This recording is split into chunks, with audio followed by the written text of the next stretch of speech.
Assalamualaikum warahmatullahi wabarakatuh.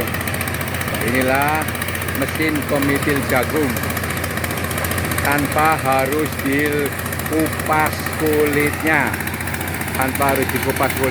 Mari kita lihat. Ini jagung yang masih ada kelabotnya ya. Ini ada kelabotnya.